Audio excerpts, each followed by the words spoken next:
안녕하세요. 글로벌 오턴스 최영석입니다. 일본 혼다하고 닛산이 합병 논의에 착수하기로 했다는 뉴스가 시끄럽습니다.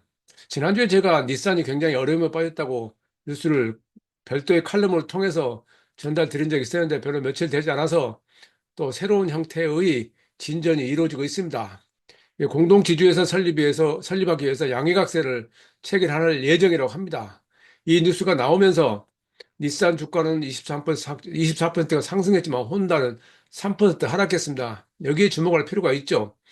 이것은 사실은 발달한 닛산인데 실제 혼다가 여기에서 닛산 구하기에 나섰던 양상으로 지금 요약이 될 수 있습니다. 가장 큰 요인은 르노 자본 철수가 시작이었습니다. 그리고 중국 시장에서의 부진, 전기차 대응 부진, 그리고 나머지 근본적으로는 닛산 내부의 기업 문화가 가장 크다고 저는 생각을 합니다.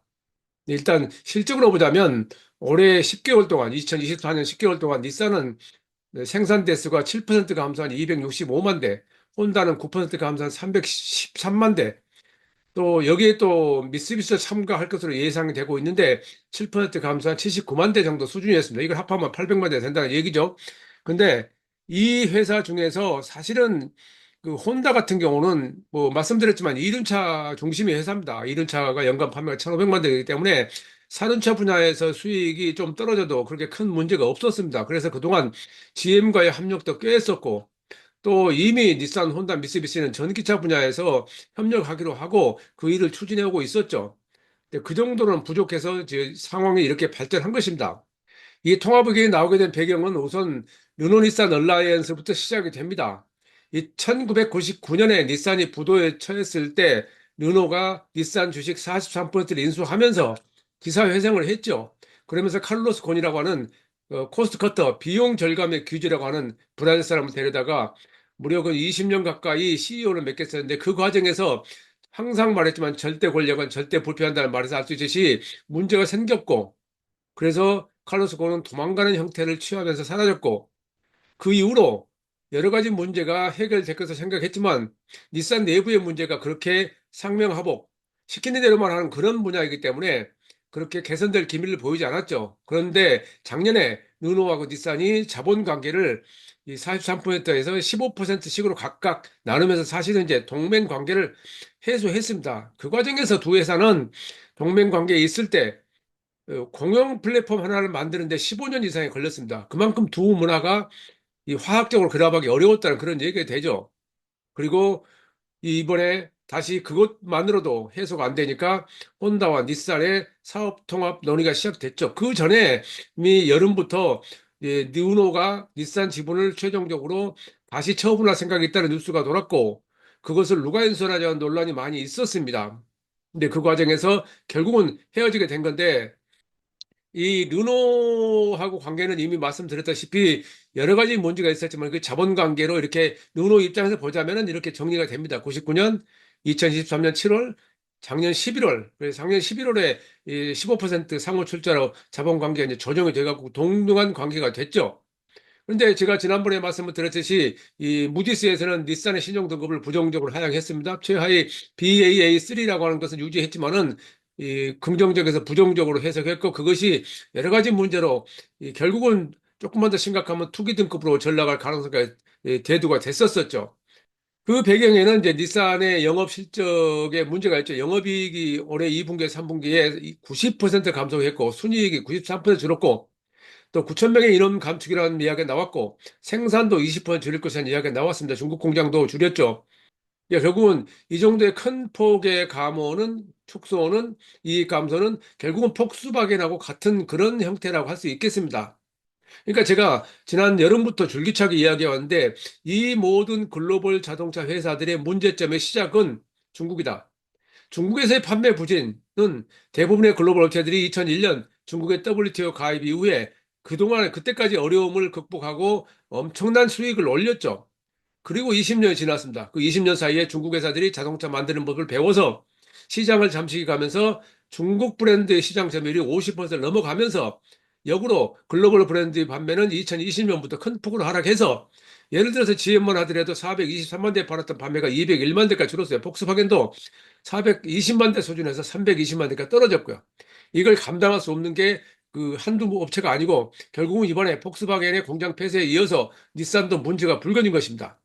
그 배경은 말씀드렸듯이 BYD를 중심으로 한 중국차입니다. 중국차는 작년에 수출이 491만 대인데 올해 620만 대로 지금 예상이 되고 있습니다.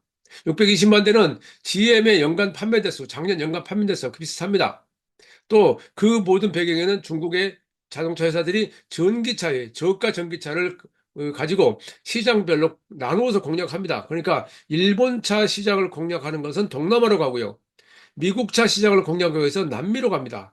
그런 형태로 그 여러 가지 그 레거시 미디어들은 그로 인해서 어려워지고 그 어려운 현상들이 하나 둘씩 나타나고 있습니다. 그래서 가장 먼저 그 타격을 본 것이 폭스바겐이었고 두 번째로 닛산 등 일본 자동차 회사고 그리고 지금 GM과 포드도 상당히 어려움을 겪고 있는데 그나마 GM은 구조조정을 잘 해서 현금 보유력도 높고 그래서 전기차가 이제 포트폴리오가 완성이 되면서 전기차 판매가 증가하고 있는 상황에서 트럼프라고 하는 또 다른 변수가 등장한 것이죠. 그럼에도 이런 어려운 상황에서 현대자동차가 그동안에 그 볼 수 없었던 높은 실적을 낸 것은 상당히 예외적인 것이라 할 수 있겠습니다. 또 하나의 그 닛산이 이렇게 움직이게 된 배경은 폭스콘, 호나이라고 그러죠. 호나이라고 이제 대만의 애플 아이폰 위탁 생산 업체예요. 이 호나이가 르노가 매각하고자 하는 닛산의 지분을 인수하려는 움직임을 보였습니다. 그러면서 닛산 임원을 영입하기도 했고요. 그래서 르노 보여주시고 취득을 시도했는데 그게 일본 자동차 회사들 또는 일본의 정권에서는 정치 분야에서는 상당히 위협적인 것으로 받아들여졌던 것 같습니다. 그러니까 일본은 아시다시피 굉장히 폐쇄적인 그런 경제를 취하고 있죠. 경제 형태죠. 그런 상황에서 이 대만에게 이런 그 자동차 회사를 그 주식을 뺏긴다는 것이 그렇게 쉽게 받아들여지지 않았던 것 같습니다. 뭐 일본 TSMC도 일본에 그 생산 공장을 차리고 있는데 왜 그런지에 대해서는 자동차 쪽에서 다른 쪽으로 생각해 봐야 되겠죠. 어쨌든 이렇게 해서 합병을 하면은 미쓰비시까지 포함해서 합병한다면 약 800만 대가 된다고 예상을 하고 예상들이 나오고 있는데 언제나 그 말씀드렸자면 1990년대 말의 합병, 인수합병의 시대에도 이 대수는 상당히 중요하죠. 그 대수는 규모의 경제를 달성해야 한다는 것 때문에 그런데 그 당시에는 연간 400만 대가 규모의 경제의 기준이었습니다. 근데 지금은 그마저도 이제 의미가 없게 돼버린 상황이죠. 아까 말씀드렸듯이, 앞에서 말씀드렸듯이, 새 회사의 판매 대수가 210만 대, 300만 대, 79만 대. 그럼 독자적으로 살아나기 어려운 게 쉽게 말하면 니치 브랜드가 돼버린 것입니다. 그렇다고 메르세데스 벤츠나 BMW처럼 프리미엄 브랜드에서 수익성을 높일 수 있는 조건도 아니고요. 어쨌든 그래서 합병을 하게 된다라는 이론적 논리는 배경이 됩니다. 그렇게 해서 배터리 기술과 소프트웨어 기술, 자율주행 기술을 개발하겠다, 확보하겠다는 얘기인데, 사실은 전기차 분야에서는 닛산이 앞서 있었죠. 1900, 2000년이요. 2000년에 리프라고 하는 전기차를 가장 먼저 출시할 정도로 앞선 행보를 보여왔었는데, 그 이후로 발전하지 못했습니다. 그렇다고 배터리 기술에 별다른 기술력 확보를 한 것도 아니고요. 소프트웨어나 자율주행 기술은 전 세계 모든 레거시 업체들이 지금으로서는 대안이 없는 상황입니다. 자체적으로 독보적으로 소프트웨어를 개발할 수 있는 조건을 가진 회사들은 거의 없습니다. 완전히 없는 건 아니고요. 어쨌든 이들이 합병을 해서 비용을 줄이고 기술 투자를 줄이고 확보해서 늘리고 그런 새로운 방안을 마련할 것이 핵심입니다.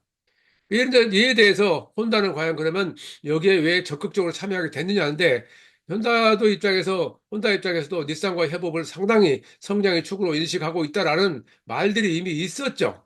혼다도 사실은 GM와의 관계를 정리하면서 여러 가지 대안이 필요했었는데 혼다, 닛산 두 회사 다 전기차로의 전환을 공식적으로 선언한 회사인데 그런 상황에서 호나이가 폭스콘이 적대적으로 인수할 경우에 그 다음 단계에 대해서 위협을 느꼈다. 이렇게 지금 일본 미디어들은 분석을 하고 있습니다. 어쨌든 이 문제를 해결하기 위해서 혼다가 흑기사 개혁을 한 것이다. 이렇게 평가가 되고 있는 상황입니다. 어쨌든 목표는 800만 대 이상 판매, 자율주행, 배터리 전기차 소프트웨어 개발이고요. 또 글로벌 경쟁력 확보한다는 건데 결국은 이 글로벌 경쟁이라는 것이 중국 기업들하고 테슬라하고 싸운다는 얘기로 정리가 되죠. 그렇다면 이게 앞으로 어떻게 될 것이냐가 상당히 중요한 문제인데 우선은 제가 자꾸 말씀드렸지만 합병이라고 할 경우에 제휴나 동맹이 아니고 합병이라 할 경우에 두 회사가 세 회사가 과학적으로 결합되는 게 쉽지 않다. 일본 내 자동차 회사가 13개가 있고요. 그중에 승용차 만드는 회사가 8개입니다. 그 8개 회사들의 문화가 굉장히 다릅니다. 그게 과연 같은 일본 내라고 해도 그렇게 쉽게 극복이 될 수 있겠냐 하는 게 지금 첫 번째 과제고요. 또 전기차가 자율주행 기술 개발을 가속화해야 되는데 사실은 이 세 회사들 닛산, 혼다, 미쓰비시가 이 전기차에 대해서 독자적인 기술력을 지금으로선 갖고 있지 못하는 상황입니다. 어떻게 할 것이냐? 그 문제고요. 인력 구조조정해야 됩니다. 그래서 효율성을 높이는 게 어쨌든 회사 입장에서는 중요한 건데 이 문제도 새로운 또 논의 과정에 올라설 것이고요. 또 중국과 미국 시장에서 경쟁이 강화한다는 것을 표방하고 있는데 중국 시장에서 지금 당장에는 그렇게 쉬워 보이진 않습니다. 미국 시장에서야 워낙에 토요타, 혼다, 닛산이 미국 차라고 해도 과언이 아니기 때문에 경쟁력 강화를 나선다면은 그렇게 뭐 특별히 어려운 일도 아니겠지만은 포트폴리오에서 토요타와 달리 토요타는 거의 모두 미국 시장에 걸맞는 포트폴리오 갖고 있는데 닛산과 혼다는 거기에 대해서 좀 떨어지죠. 그래서 당장에 큰 틀에서 그 무슨 효과가 있겠냐 그런 부정적인 시각도 있습니다. 결국은 이런 것들이 이제 다시 이제 요약이 되죠. 그렇다면 합병이냐, 동맹이냐, 제휴냐. 그러니까 혼다고 니사이 23일부터 논의를 시작한다고 그러는데 과연 합병으로 어떻게 해결될 것이냐, 얼라이언스로 갈 것이냐, 제휴 관계로 갈 것이냐. 이게 지금 문제인데 지금 이제 일본 내 분위기는 합병 쪽으로 간다라고 나오고 있는데 정작 닛산과 혼다는 공식적으로 그에 대해서 발표하지 않고 있습니다. 그 문제는 이것보다는 이제 그 이 혼다와 닛산 말고도 미쓰비시 말고도 세계 자동차 회사들이 이 외에도 지금 어려움을 겪고 있는 회사들이 있습니다. 그들은 어떤 움직임을 볼 것인가, 보일 것인가. 그래서 우리가 20세기 말에 유행했던 인수합병, 이합집산이 다시 시작된다라고 하는 말이 지금 수면 위로 다시 부상하고 있습니다. 그런 과정에서 전기차하고 자율주행으로 이제 요약되는 이 시대의 기술 발전을 어떻게 이루어낼 것이냐. 이제 쉽게 말하면 본격적으로 이제 전쟁이 시작된 겁니다.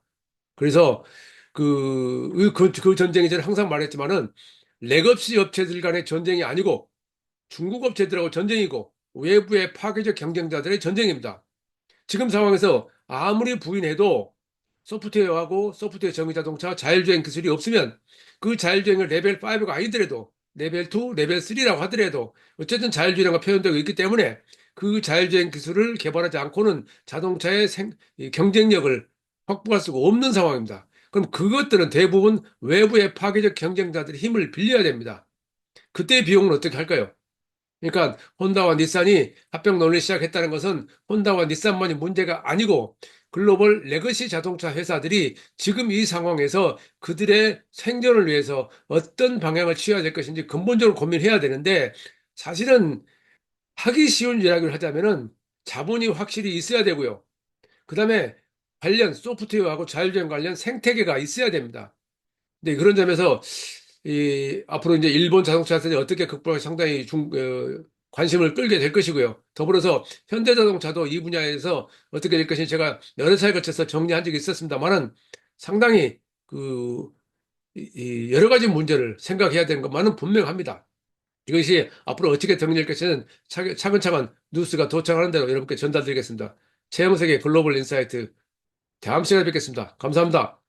구독과 좋아요 클릭 부탁드립니다.